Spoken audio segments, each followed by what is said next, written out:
여행 기획자로서 여행을 기획할 때는 정말 많은 부분들, 단순히 미술적 지식만을 가지고 만들어지는 것이 아니라 그것이 다 진짜 공학적으로 탁탁탁, 예. 최적의 인체공학적인 동성과 흡수 속도와 이 모든 것을 고려해서 그렇죠. 여행 자체를 한편의 예술로 만드는. 네. 그래서 아츠 앤 트래블의 카피가 여행 예술이 되다. 그렇죠. 네. 여행 기획자 이전에 한 명의 또 예술가다라는 마음으로 늘 그래도 살아가고 있기 때문에 내 이름을 달고 나가는 것에 대해서 좀 더 완벽한 퀄리티를 뽑아내는 것에 대한 욕망이 분명히 다 있을 텐데요. 저는 이제 상품의 퀄리티에 더 집중을 하다 보니까 합리적인 가격과 좋은 퀄리티에 어떻게 뽑아낼 수 있는지에 대한 연구를 통해서 순도 높은 진짜 좋은 예술 기획을 만들고 싶은 그냥 욕망이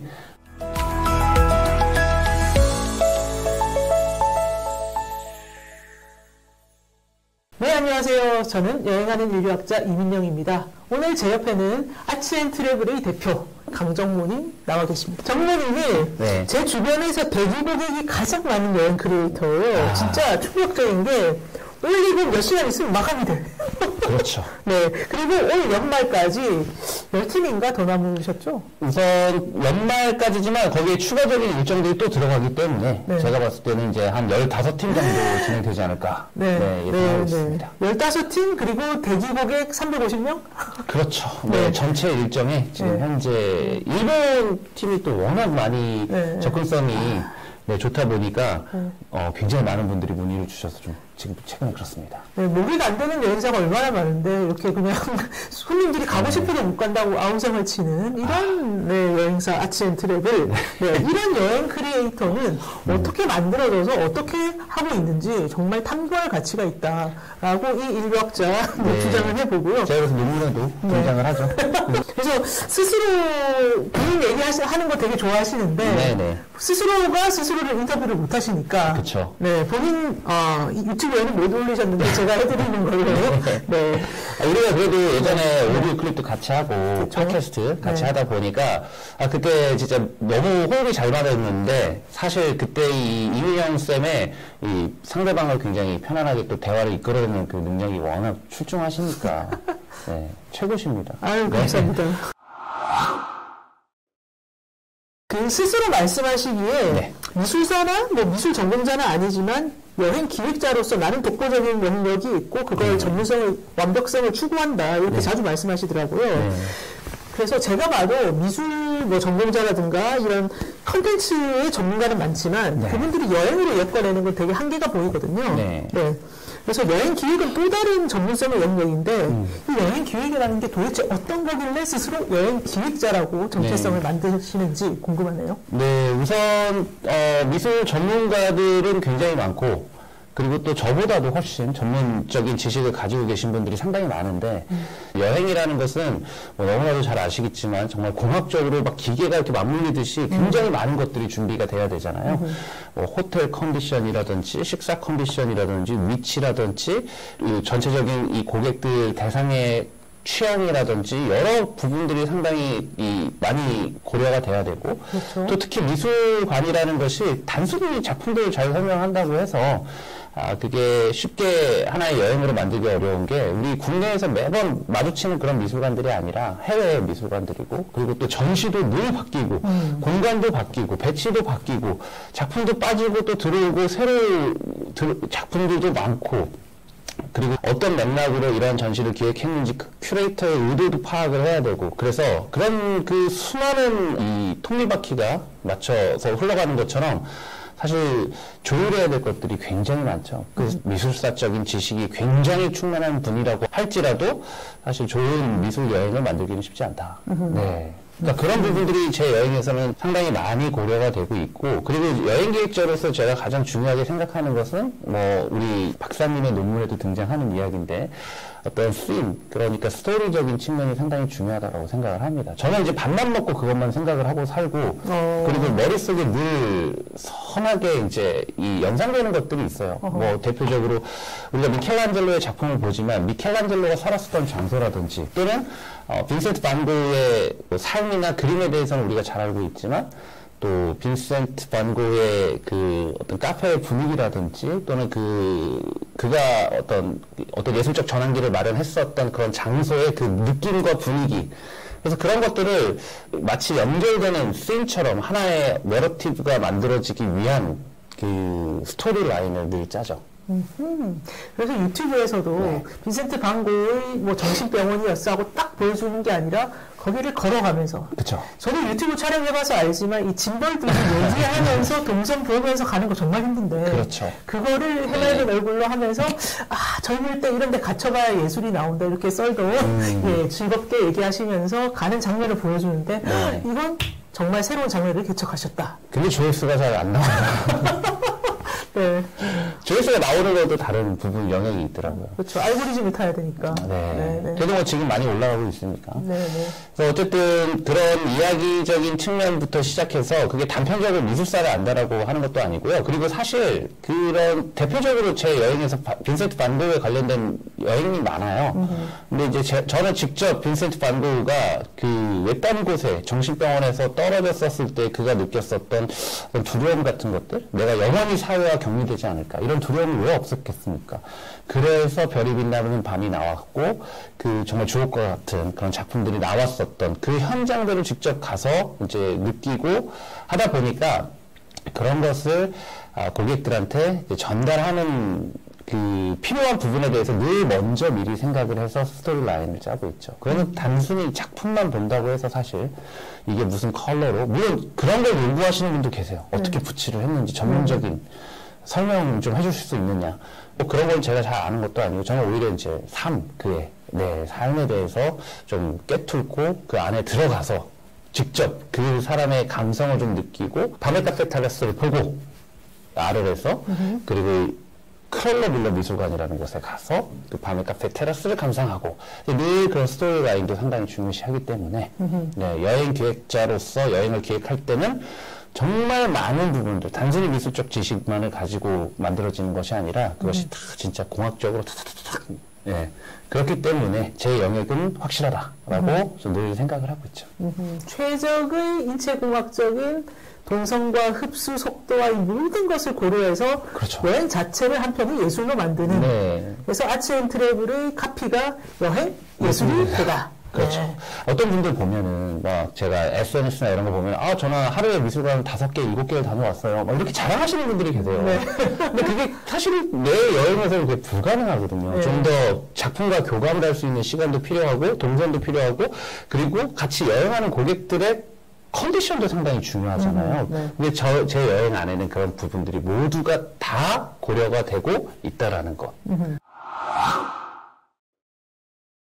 어떻게 여행업을 시작하고 지금까지 이렇게 흘러왔는지 과정이 궁금해요. 이런 완벽한 여행 기획자의 마인드를 갖게 되기까지. 완벽하다라고는 늘 제 입으로 말하기는 늘 좀 쑥스러운 부분도 있습니다. 좀 부족한 것도 있고 한계도 많이 느낄 때가 많기 때문에, 그래도 뭐 시중에 나와 있는 많은 예술 기행 여행보다는 확실히 좋은 퀄리티와 그리고 또 좋은 어떤 여행의 컨디션을 갖추고 있는 건 사실이긴 하죠. 그런데 어떻게 이런 것들을 생각하고 하셨냐라는 그런 질문들을 굉장히 많이 받아요. 그런데 고객들이 너무 좋아하시더라고요. 그렇죠. 근데 그게 사실은 계획되고 된 것은 하나도 없다. 제가 뭐 계획하면서 모든 것을 1년 후에 뭘 하고 2년 후에 내가 뭐 여행사를 그런 계획은 전혀 없었고, 그냥 그런 열망이나 뭐 열정은 있었어요, 사실. 진짜로 작품을 보는데 누군가가 제 이야기를 굉장히 좀 귀담아 듣고 재밌게 듣고 그것에 도움을 받았다라는 어필을 할 때 굉장히 제 나름대로의 그 젊은 시기 때부터 희열을 좀 많이 느꼈고, 그리고 점차적으로 제가 그 현장에 대한 어떤 지식들을 더 많이 알고 있고 그런 정보를 가지고 있을 때마다 사람들이 저를 바라다 보는, 그러니까 호칭부터가 달라집니다. 어떻게 달라지죠? 이제 예전에는 이제 대충 뭐 그냥 강대리 또는 이제 그것부터 시작이 됐죠. 그때 당시에 이제 어르신들이 많았었기 때문에 편의상 그분들이 그냥 저를 대리를 불러달라고 제가 요청을 했었기 때문에, 초반에 여행사 소속으로 인솔자를 하실 때. 그렇죠. 그러다가 이제 강대리부터 강 팀장님 이제 시작이 되고, 지금은 이제 한 강 선생님, 선생님, 우리 선생님이라고 많이들 얘기를 하십니다. 여행에 있어서 내가 잘하는 부분을 그분들에게 좀 도움을 줄 수 있다라는 것에 좀 희열을 많이 느껴요.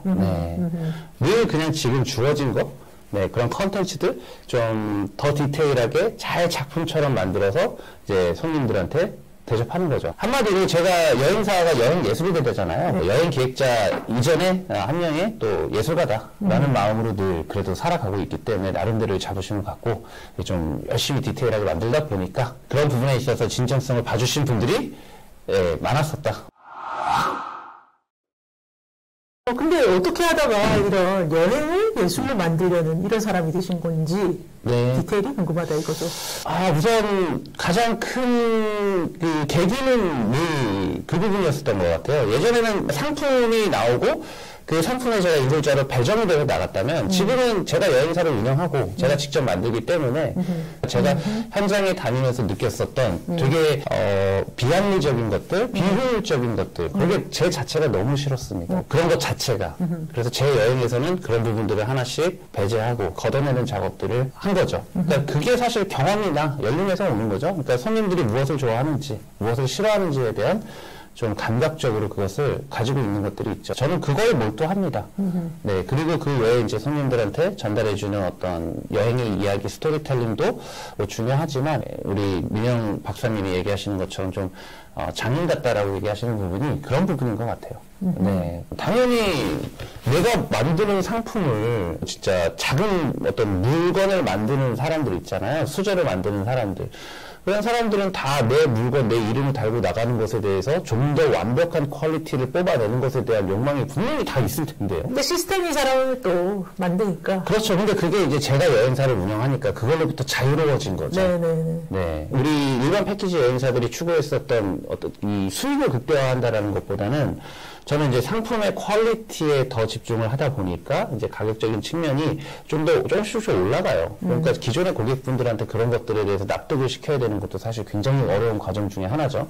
근데 그런 부분들을 또 고려하고 또 합리적인 가격과 좋은 퀄리티에 어떻게 뽑아낼 수 있는지에 대한 연구를 통해서 저는 순도 높은 진짜 좋은 예술 기행을 만들고 싶은 그냥 욕망이 제 이런 좋은 상품이라고 인정해 주시는 모든 상품이 나오는 그런 결과가 해답이 아닌가. 네. 이런 정신이 얼마나 독특했던지 그 네. 문화관광부 같은 데서도 뭐 4차 산업 여행 크리에이터 교육 이런 거 할 때 불러서 강의시키고 그러잖아요. 그렇죠. 네. 그래서 제가 보니까 이분의 경력이 첫 여행업 10년 정도는 네. 뭐 대형 여행사에서 인솔자를 하고 남들하고 크게 다르진 않았는데 네. 어디서부터 티가 나느냐 본인이 미술에 빠지고 나서 미술에 대해서 설명을 자기 언어로 해보고 싶어서 네. 너무 이게 뿡뿡 올라와서 그렇죠. 루브르 같은 데서 오르세 같은 데서 네. 현지 가이드님 잠시 계세요. 오늘은 네. 제가 한번 해보겠습니다. 그것도- 이게 다른 미술자들은 안 하는 거예요. 그렇죠. 네. 잠시 계세요라는 말을 하는 것 자체가 굉장히 실례죠. 그렇죠. 그래서 죄송한데 제가 좀 해보면 안 될까요? 함께 해주시는 고객분들한테 그게 내 상품이건 회사 상품이건 상관없이 어쨌든 그 사람들한테 어떠한 상황에서도 만족도를 주고 싶었어요. 그래서 이제 비행기 딱 내리고 다 같이 진짜 웃는 얼굴로 바깥으로 나가고 싶다라는 나도 좀 뭔가 나만의 강한 포인트를 잡고 해줄 수 있는 이야기를 만들면 좋겠다. 무기 같은 거? 근데 그게 이제 미술이 눈에 싹 들어온 거죠. 그게 이제 되게 우연찮게 이제 어쩌다가 저한테 그 요청이 들어와서 한 번 했어요. 근데 이제 이미 그때 그 책을 보고 나름대로 준비가 되어 있는 상황이었죠. 그리고 그때 이 본인이 직접 쓰신 한낮의 미술관 보시면 한낮의 미술관. 거기 보시면 처음에 유럽을 가서 그림과 대면하고 감동의 눈물을 흘리는 장면이 나오죠. 네. 그러니까 눈물까지는 사실 좀 약간 그 과장된 눈이 없잖아요. 눈물까지는 안 그랬었던 것 같은데. 그럼 초롱초롱 네, 그런 그러니까 네. 되게 감동을 했죠. 네. 그게, 뭐, 너무나도 많은 분들이 알고 계세요. 그 이야기에 대해서. 목수 성녀섭이라고 하는, 이제 조지 드라투르라고 하는 화가가 그린 작품인데, 그냥 되게 신기했고, 그리고 미술 작품을 몰라도 직관적으로 그 안에서 등장하는 그 등장 인물들의 어떤 서로 간의 그 어두운 촛불을 켜고 나누는 그런 교감이라든지 이런 것들이 되게 아름답게 보였죠. 그 어린 나이에. 그냥 저한테 찍힌 거죠.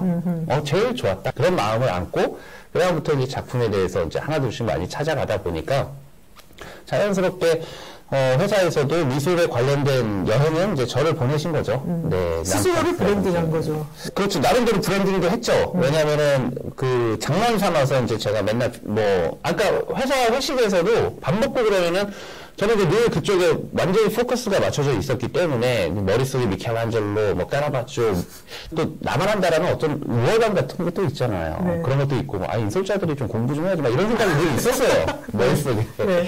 그래도 회사에는 그런 것들을 좀 어필하기도 했고, 네. 좀 어리니까 네, 네. 그때 좀 겸손했어야 되는데 네. 이제 그러다 보니까 사람들이 뭐 저를 강고우라고 불렀습니다. 강고후. 네. 강고우라고 불러서 네. 아니야 미술 기행에 관련된 걸 저를 다 보냈는데 이제 네. 그때마다 이제 조금씩 저 지식도 채워져 가고 있고 그리고 내가 무엇에 집중해야 되는지 좀 더 이제 선명하게 보여지게 된 거죠. 미술 설명이 아니라 어떤 미술관에 대한 정보라든지 전시에 대한 정보라든지 이런 것 쪽으로 내가 더 파고들면 더 잘할 수 있는 환경이다. 항상 나가서 보니까.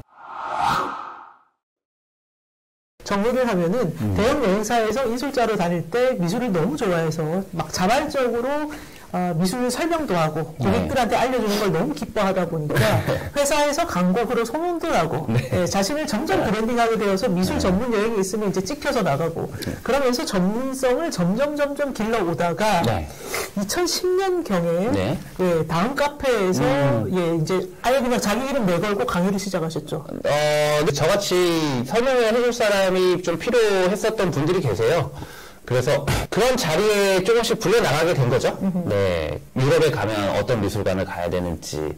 그때 2010년도면 거의 여행, 막 유럽 여행 굉장히 붐이었잖아요. 네. 그러다 보니까 막 수백 명이 오시기도 하고, 여기에서 이제 제가 알고 있는 지식들을 좀 풀고, 이제, 그러다 보니까 뭐 또 다른 곳에서 강연 의뢰가 들어오기 시작하면서 또 나름대로 전문적으로 강연자로서의 이제 라이프가 시작이 된 거죠.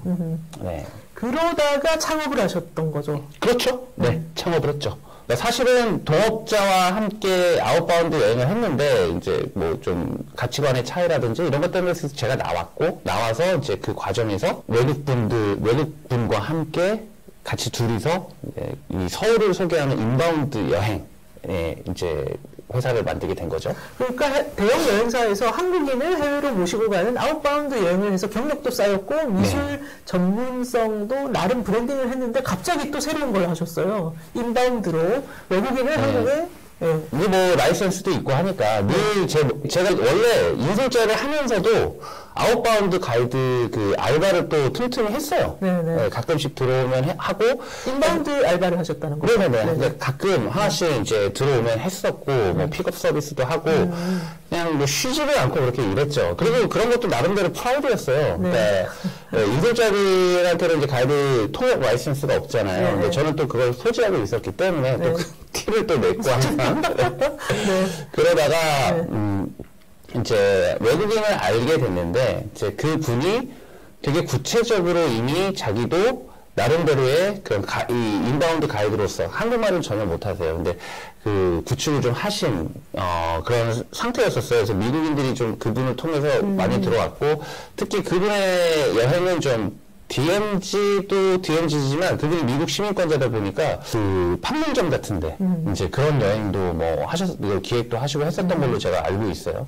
나름대로 그분도 이제 그런 쪽으로 확실한 자기만의 뭐가 있었어요, 강점이. 그러다가 이제 같이 이야기를 하는 중에 우리가 같이 서울에 있는 좋은 프로그램을 만들면 좋겠다라는 이제 의기투합을 하게 된 거죠. 서로 성향도 상당히 비슷하니까.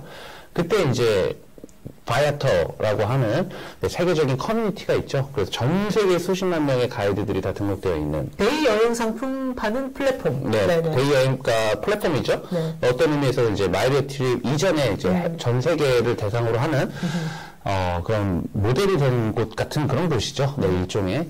거기에 이제 올려놨는데, 이제, 거기에다 제가 올려놓고 제안을 했죠. 같이 둘이서 하자. 이제 하면서, 이제, 디스커버링 강남스타일이라고 하는, 예. 그때 싸이가 강남스타일, 오빤 강남스타일 노래를 부르면서 전 세계를 휘어잡을 때, 완전 대박을 쳤을 때. 근데 그걸 잽싸게 네. 여행 이름에 예, 상품명으로 디스커버링 강남스타일 알아보기라는 프로그램을 만들었죠. 그래서 같이 춤을 췄나요? 아니요, 그건 아니고. 네. 근데 자신이 있었던 게, 제가 또, 어렸을 때 강남 그쪽에서, 대치동에서 이제 살았었기 때문에, 이거는 진짜, 사실, 그, 당시에 강남이라고 하는 그, 여행 프로그램 자체가 막, 봉행사, 국기원, 막 이런 데 가고, 굉장히 좀 낡은 여행들이었었잖아요. 아니, 인바운드 여행은 진짜 영세하고 올드해요. 문화재 위주고. 그것도 지금도 사실 좀. 외국인들이 넷플릭스에서 오징어 게임 보고 와서 뭘 보고 싶은데 왜 봉사를 보여주고 그런 게 그게 그럴까요. 궁궐만 맨날 보여주고. 네, 다 이제 자본에 이제 그런 연관이 돼 있는 것들이 좀 있을 겁니다. 근데 어쨌든, 궁은 좋아요, 궁은. 네, 그런데, 강남까지 갔는데 이제 그때 당시에는 강남 여행하면 뽑으면 진짜 국기원 같은 데 가는 게 좀 있었어요. 태권도 하는 거 보고 품새 같은 거 하고 그래서 진짜 리얼 강남은 그게 아니잖아요. 그래서 디스커버링 강남 스타일이라는 그 투어 프로그램을 만들어서 제 어렸을 때의 경험 음마상가를 간다라든지 음마상가에서 떡볶이 먹어요. 그리고 또 떡볶이도 먹고 거기 그 김치찌개도 먹고 전도 먹고 이렇게 하고 근데 이제 제가 어렸을 때 이제 그 음마상가라는 것이 되게 상징적이었잖아요. 그리고 또 음마 아파트라는 곳에서 야 저기 그때 당시에 한 10억 정도 했습니다. 100만 불짜리인데, 저게 40년 된 아파트다. 그러면 이제 외국 애들이 진짜 오마이갓 놀라는 거죠. 100만 불이나 하는데 되게 작고 좀 낡은 아파트니까. 근데 이제 그런 좀 상징적인 장소들을 다니면서 진짜 강남의 라이프를 좀 보여주려고 했어요. 그래서 파라군도 보여주고, 특히 순백여고도 있고, 제가 또 형 출신이기 때문에 그런 부분에 있어서 그 감성이 좀 있잖아요. 그런 것들을 소개하고, 하는 그런 여행을 만들었었죠. 네. 그리고 막 해커스고, 파고다고 어학원 다니는 애들 보여주는 또 강남역에 아침에 일찍 가서 또 그런, 그 모습을 또 보여주고, 저게 이제 직장인들이 아니라 다 이제 영화학원 가는 애들이고, 그리고 저기 막 그 1등들, 저 높은 빌딩들이 대기업이 아니라 영화학원이다. 그때 당시에 그런 분위기를 그냥 진짜 애들한테 보여주려고 했는데, 외국인들이 문화 충격 딱 되게 재밌었던 거죠. 그냥 그런 거 좋아하잖아요. 외국인들이. 그래서 너무 재미있어 했었던 거죠. 그래서 바이어트에서 선정한 세계 10대 가이드에 선정이 되버리는.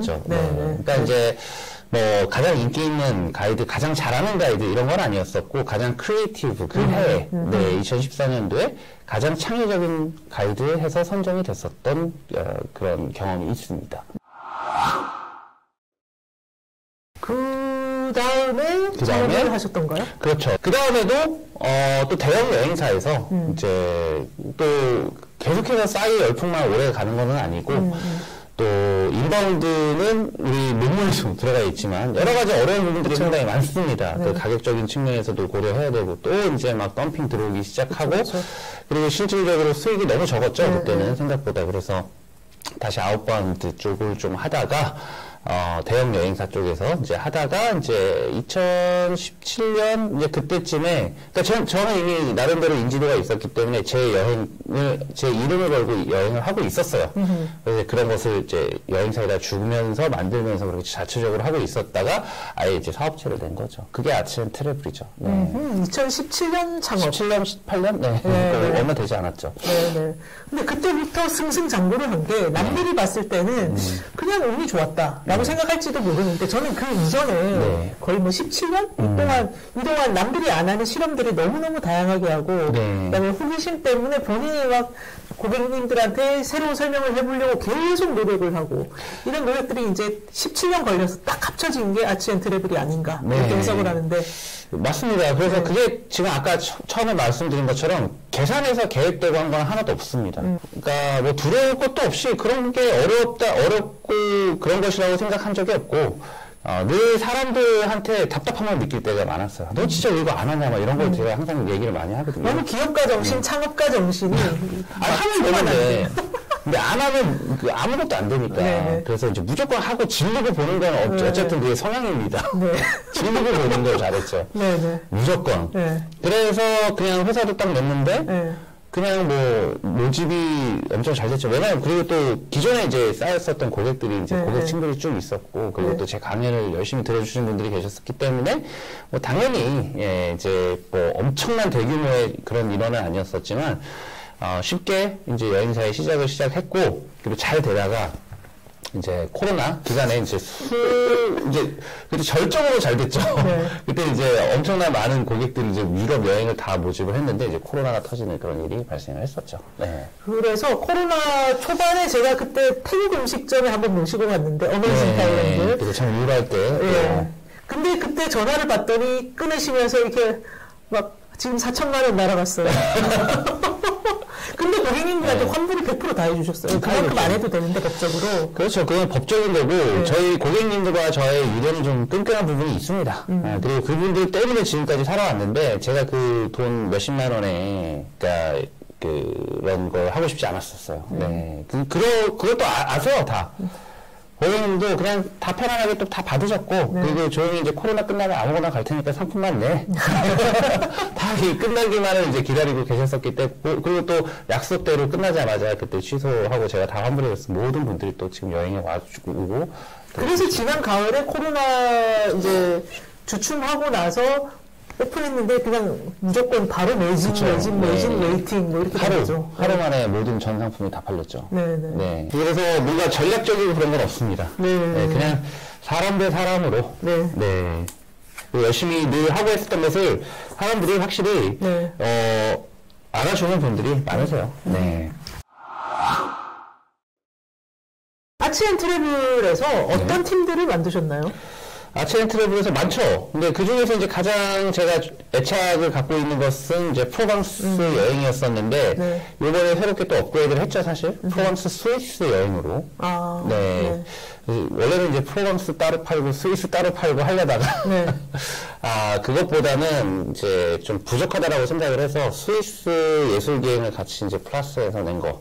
이제 그런 여행이 있고, 이제 프로방스는 뭐 잘 아시는 것처럼 저는 늘 예술가들의 삶의 현장을 찾아다니는 걸 좋아하니까, 뭐 빈센트 반 고흐나 그리고 앙리 마티스, 샤갈, 피카소와 같은 예술가들이 테마가 돼서 그들의 작품 속 배경지도 가고 그들의 작품도 관람하고 그리고 또 프로방스가 가지고 있는 풍요로움도 좀 느끼고 좀 여유가 있고 그런 느낌으로 프로방스와 스위스 예술기행이 있고 그리고 또 영국 현대미술기행, 네, 올드 앤 뉴. 그러니까 이제 하모니 비트윈 올드 앤 뉴죠. 그래서 영국이 가지고 있는 젊은 예술과 그리고 또 클래식한 예술, 그러니까 영국을 통째로 보여줄 수 있는 예술 문화를 느낄 수 있는, 그러니까 해리포터가 등장하기도 하고, 그리고 또 폭풍의 언덕이 등장을 하기도 하고, 셰익스피어가 등장하기도 하고, 그리고 또 데미안 허스트와 같은 현대미술의 아이콘 인물들도 등장을 하고, 그리고 뭐 너무나도 많은 예술가들, 그러니까 영국에서 즐길 수 있는 모든 문화들, 그러니까 뭐 뱅크시도 있고 그런 것과 또는 레오나르도 다빈치 작품도 거기에 있고 미켈란젤로도 있고 클래식한 것이 공존하는 곳이죠. 그래서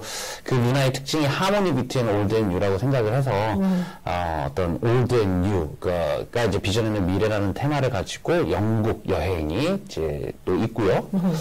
그리고 또 이제 네덜란드, 벨기에, 프랑스 여행이 있는데.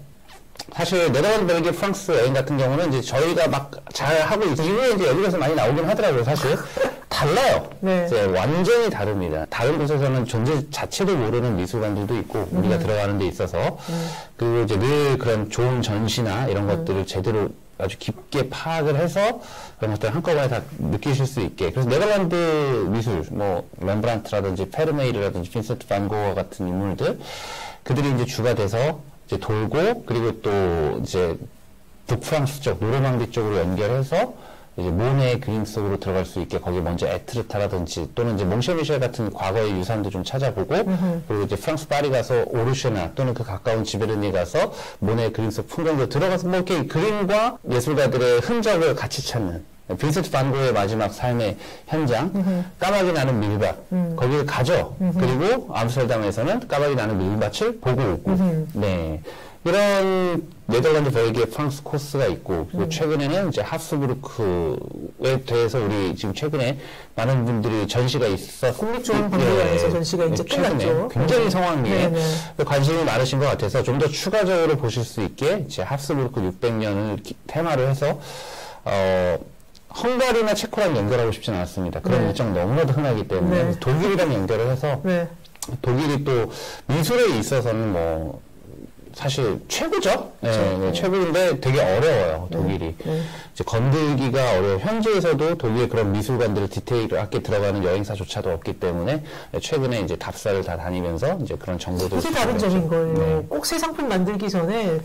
정말 심혈을 기울여서 답사를 다 갔다 오시고 호텔 컨디션 다 체크하시고 직접 보고 이제 오죠. 그래서 오스트리아, 독일도 있고 그리고 또 이탈리아도 있고 이탈리아는 뭐 제가 자랑하죠. 또 이탈리아 역시도 미켈란젤로 투어가 있습니다. 미켈란젤로 그냥 가서 뭐 최후의 만찬 보세요 이게 아니라 이제 피에타 투어가 있어요. 네, 그래서 네. 미켈란젤로가 만들었었던 피에타, 우리가 알려진 4개의 피에타, 뭐 론다니니 마지막 피에타, 그리고 반디니 피에타, 그리고 팔레스트리나의 피에타, 그리고 또 이제 우리 잘 아시는 베드로데 성당 안에 있는 그 피에타까지 이렇게 보는 피에타 투어와 그리고 로마의 뒷골목들을 다니면서 그 까라바조가 과거에 칼을 차고 배회하던 그 거리를 다니면서 그 까라바조의 그림들이 있는 성당들을 찾아다니는 까라바조 투어도 있고 그리고 르네상스의 초기를 알 수 있는 초기의 예술 작품들을 좀 찾아볼 수 있는 뭐 지오토의 흔적들을 찾아다녀서 스크로베니 예배당이라든지 또 단테의 신곡에 등장하는 그 지옥의 마지막 불고덩이의 모델이 된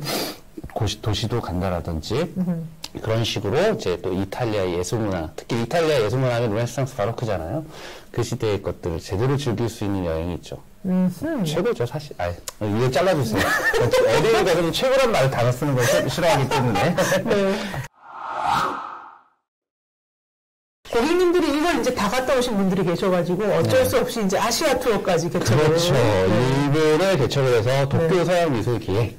이제 굉장히 좀 인기가 많았죠. 그래서 도쿄 전시가 1년 내내 좋은 전시들이 너무 많습니다. 그래서 이제 뭐 최근에 에곤실레 전시와 연계해서 도쿄 서양 국립미술관 그 같은 우에노 공원 안에 있기 때문에 같이 보실 수 있게끔 했고 또 그런 컨셉이죠. 우리나라에도 현대 미술 작품들이나 그리고 근근히 인상주의 작품들 이런 것들은 전시에 들어와요. 근데 바로크나 르네상스 시대 때의 작품은 진짜 보기 힘들거든요. 근데 일본에는 이 컬렉팅을 하기 시작한 역사가 꽤 깁니다.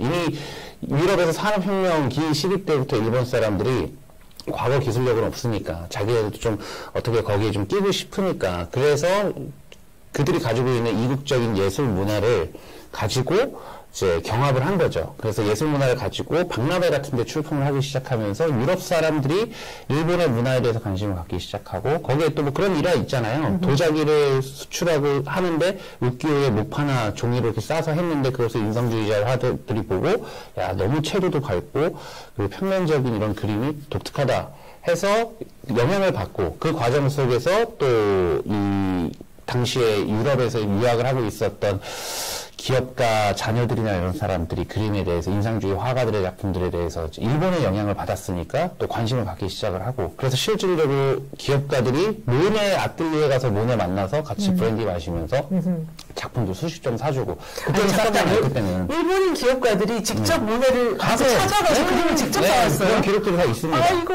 그래서 모네가 너무 막 하루에 막 20점, 30점 사주니까 너무 좋아가지고 막 신나서 같이 브랜디 먹고 막 그런 일들이 있죠. 그때는 쌌잖아요.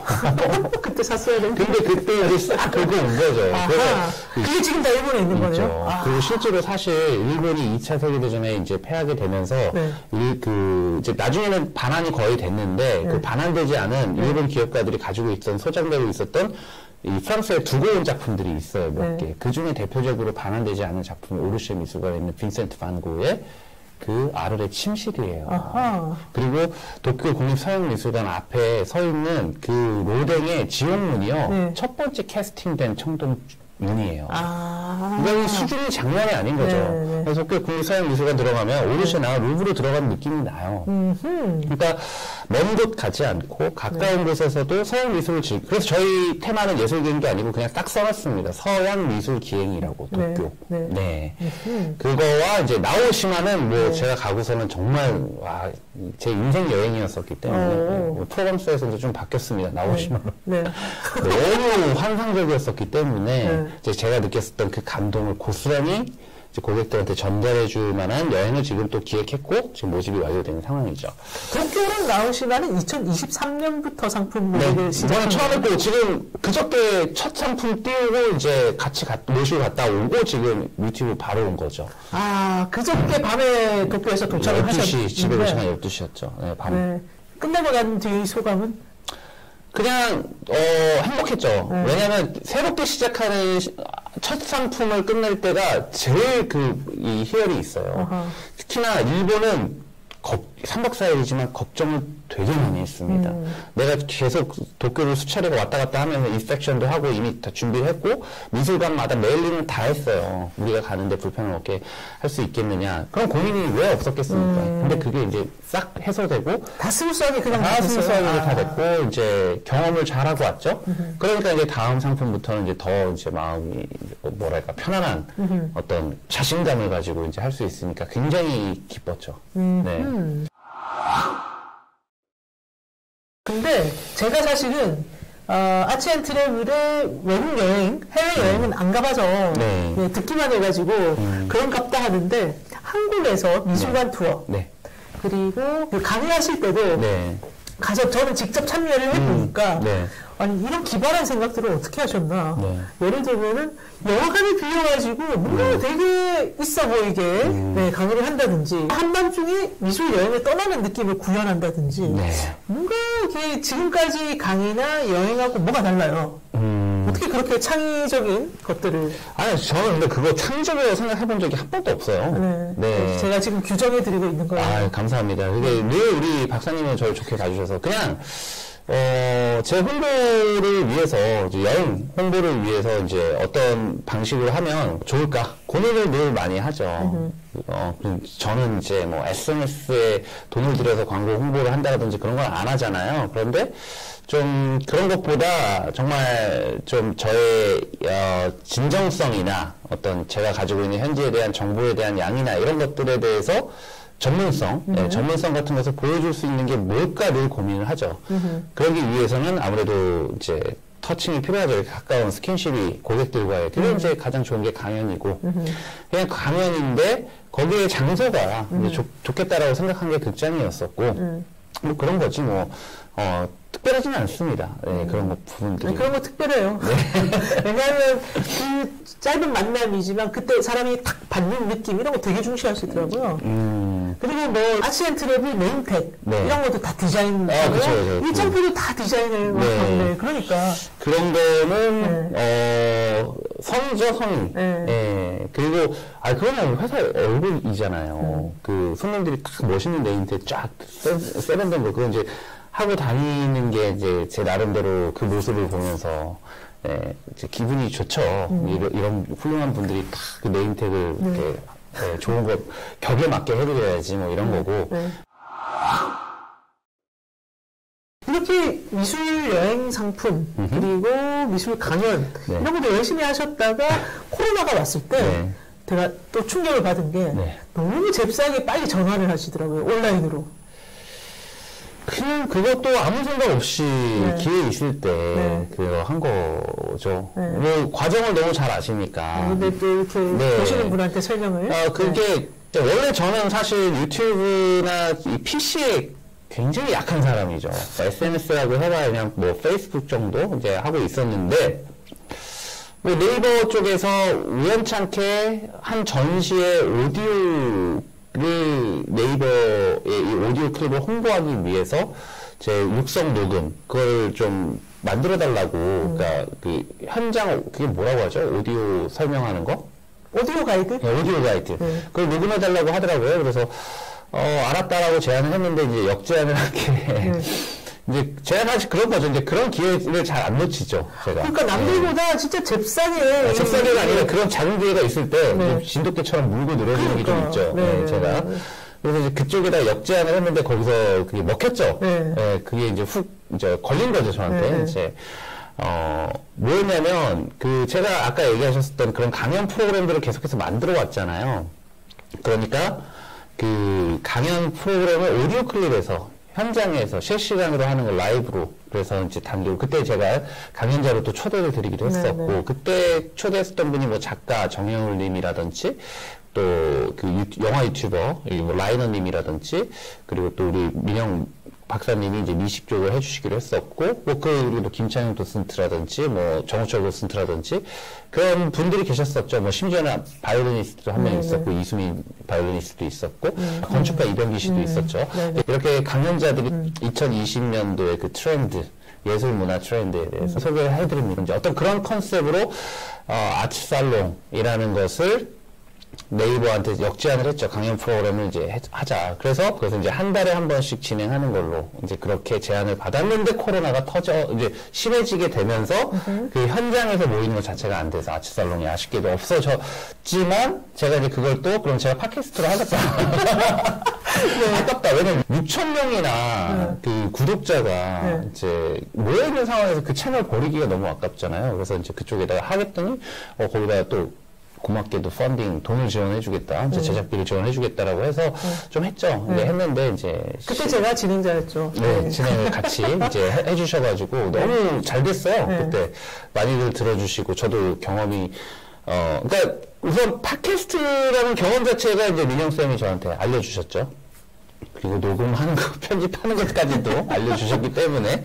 그래서 이제 자연스럽게 그냥 시작을 했는데, 팟캐스트는 팟캐스트 나름대로의 장점이 있지만, 아무래도 한계도 명확하게 좀 있었다라는 것. 그리고 이제 제가 또 강연 행사가 많아지기 시작하면서, 팟캐스트에 이제 집중을 좀 못하니까 너무 그 일이 진짜 너무 많더라고요. 그래서 아쉽게도 이제 제 일 때문에, 이제 팟캐스트는 잠정적으로는 중단을 하고, 이제, 이게 좀 말이 안 되지만 유튜브로 갈아탔죠. 잠정적 중단이 아니라 업그레이드 확장인 것 같은데요. 아, 예, 이제 아무래도 유튜브를 무시할 수 없었기에. 그렇죠. 네. 뭔가 하고 싶다면 바로 배워서 하세요. 네, 장비 쫙 다 사고 근데 그 장비도 또 좋은 거를 사. 그러니까요. 네. 그게 이제 제가 뭐 하나 꽂히면 그냥 보이면 그대로 막 지르는 게 좀 있었어요, 옛날부터. 네. 그래서 유튜브 이것도 이제 무조건 해야 되겠다 싶어서 이제 바로 또 시작을 했고. 어떻게 그렇게 빨리 하셨어요?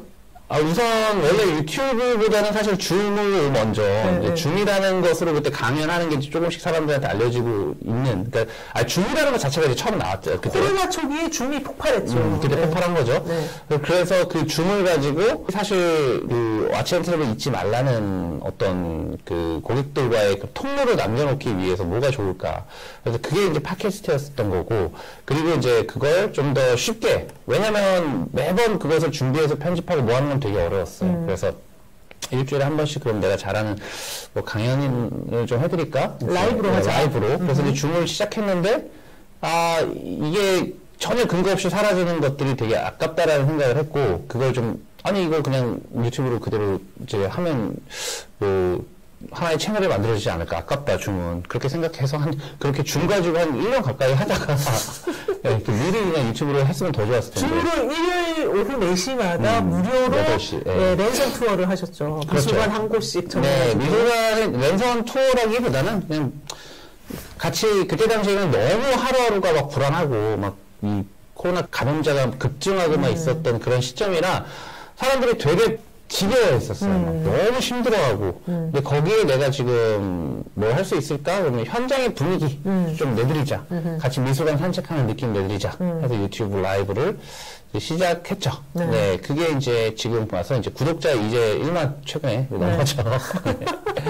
아직 요새는 잘 못하고 있는데, 이제 앞으로 확실히 유튜브 쪽에다 좀, 더 많은 시간을 할애하고 집중하려고 하니까. 네. 근데 또 유튜브에 보면은 뭐 비지트 방고의 정신병원까지 걸어가는 뭐 그런 장면이나 재미있는 것도 많고, 그다음에 그 독특한 무슨 카메라죠? 이렇게 360도 카메라 사가지고 또 미술관 걸어가는 거 이런 실험도 해보시고, 미술관랑 밥 먹으면서 수다 떠는 그런 것도 해보시고, 다양하게 하려고 했죠. 그런 혁신적인 걸 계속 하시면서 또 코로나 와중에 책까지 내셨어요. 네. 그 책이야 뭐 우리 박사님이 잘 출판사를 소개시켜 주시고 하셔서 그냥 되게 스무스하게 잘 나왔고, 책은 그 출판사랑 금방 이야기가 되고 해서 뭐 잘 나왔는데, 뭐 오히려 너무 감사한 일이죠. 이제 출판을 또 제안을 해주시기도 하고 했으니까. 그래서 모든 게 다 또 도와주시기도 하고, 또 팟캐스트도 직접 또 알려주신 인물이기도 하고 하니까 그런 부분들에 있어서 좀 그런 기회가 있으면은 놓치지 않고 하려고 하는 편이고, 근데 그걸 일찍 시작하지는 않는 편이라서. 근데 너무 효율적으로 시작하는 진짜 독보적인 분이에요. 제가 이런 정보를 갖고 있으면 여기저기 알려주잖아요. 아무도 안 해요. 그렇죠. 본인만 하셨어요. 원래 그런 걸 꼭 합니다. 이제 팔랑기? 들으면 해야지. 그래서 코로나 때 온라인으로 굉장히 잘 전환을 해서 이제 유튜버로도 자리 잡으시고 작가로도 뭐 자리 잡으시고 이제 만약에 그 유튜브가 없었으면은 좀 여행사가 이 시작이 이렇게 원활하지는 않았을 거다라는 생각이 들어요. 오히려 이제 코로나 이후에 이제 더 많은 수요가 이제 생겼기 때문에 오히려 지금 감당이 힘들 정도의 수요를 지금, 그런 부분에 있어서 또 새롭게 같이 여행하고 싶으신 분들이 편하게 예약하실 수 있는 방법에 이런 것도 지금 또 고민 중에 있습니다. 근데 제가 보면 항상 하고 싶은 게 너무 많으세요. 너무 많죠. 정말. 또 있어요, 또. 또 뭐 있죠? 아니, 이제 그런 거, 우리 민영쌤이랑 나중에 뭐 하고 싶은 것도 많죠. 이제 뭐, 독서 모임도 해보고 싶고, 어떤 여행 커뮤니티도 만들고 싶고, 또 이제 회원 멤버십 같은 시스템도 만들고 싶고, 이제 그런 부분들 좀 많이 해보고 싶어요. 커뮤니티를 만드는 걸 좀 해보고 싶어요. 뭔가 이렇게 주기적으로 사람이 터칭하고 만날 수 있는, 그리고 좀 영역을 확장시키고 싶은 부분은 이제, 독서나 아니면 뭐 여행에 대한 어떤 전문적 취미를 키울 수 있는 이제 그런 거. 뭐 물론 그런 업체들이 이미 다 있는 걸로 알고 있지만 물론 우리 민영 쌤이 또 옛날부터 하셨죠. 그런 걸 여행 대학도 있었고 그리고 또 계속해서 뭐 저와 같이 저를 불러주셔서 뭐 트래블 살롱도 같이 진행을 해서 뭐 뮤지엄 산도 갔다 오기로 했는데 그게 꼭 이제 단발성으로 좀 많이 끝났잖아요. 그쵸. 그래서 그거를 이제 지금 시기에는 그게 되게 먹힐 것 같다라는 좀 감이 오죠. 이제 코로나가 끝나고 나니까 여행이 시작되니까 이제 그 모든 것들을 다 감당할 수가 없고 제가 가장 포커스 맞춰서 해야 될 일에 집중하고 있죠 지금. 여행을 가는 것. 그렇죠. 여행을 가고 지금 뭐 맨날 같이 호텔 막 싸우고 뭐 지금 정신 없습니다. 사실 여행 숫자는 좀 줄이고 싶은 생각이 오히려 들고 있어요. 여행을 제가 계속 해외를 나가고 있다 보니까 정작 하고 싶은 또 다른 일들을 못하고 또 이제 여행의 가능성도 우리가 좀 더 여러 가지 새롭게 변형될 수 있는 그 미래의 어떤 여행에 대해서도 우리가 타진을 좀 많이 계속 해야 되잖아요. 좀 안주하고 있으면 안 되니까 어디까지나 이제 손님들을 모시고 나가서 안내하고 하는 그 패턴 자체는 이제 과거부터 온 방식이기 때문에 좀 새로운 방식을 만들려면 그 여행 커뮤니티와 함께 국내 여행 즐길 수 있는 그런 것들도 상당히 많고 그리고 무엇보다 저는 이제 유튜브를 좀 잘 해보고 싶어요. 네, 지금 구독자 10,000명에 이제 전혀 컨텐츠를 지금 뭐 최근에 업로드 못하고 좀 저희 구독자들한테 너무 죄송한 그런 상황인데 아이디어가 참 많으신데 여기서 또 이런 게 쌓이다 보면 또 굉장히 새로운 거를 창조를 하실 것 같아요. 뭐 그게 아까도 말씀드렸죠. 그 모든 계획하고 한 적은 한 번도 없다. 그냥 이렇게 온갖 욕망과 열망을 갖고 막 하다 보면 뭔가 새로운 게 자꾸 나오잖아요. 그렇죠. 뭐 욕망이 많은 편이죠. 네. 아, 그래서 저는 옆에서 자꾸 말리는 입장인데, 자, 어쨌든 남들이 볼 때는요, 여행업에서 뭔가 새로운 영역을 창조하신 분이에요. 그렇죠. 그래서 뭔가 여행업을 해보고 싶다. 요즘 이런 후배들 되게 많은데, 후배들한테 꿀팁? 아니면 가이던스? 이런 걸 주신다면? 유튜브나 이런 것들을 기반으로 해서 더 자신을 어필할 수 있고 할 수 있는 그런 지금 환경이 돼 있잖아요. 그런 거에 주저하지 않았으면 좋겠고, 그렇죠. 그리고 또 반대로 이런 것들을 너무 쉽게 생각하는 사람들도 있어요. 그쵸, 맞아요. 그냥 대충 카피하고 뭐 하면 된다라고 생각하는 그리고 실제로 그런 상품들도 많이 나오고. 근데 그러면 분명히 현장에서의 그 깊이와 차이는 있습니다. 존재하고 그리고 그런 상품은 잘 안 팔려요.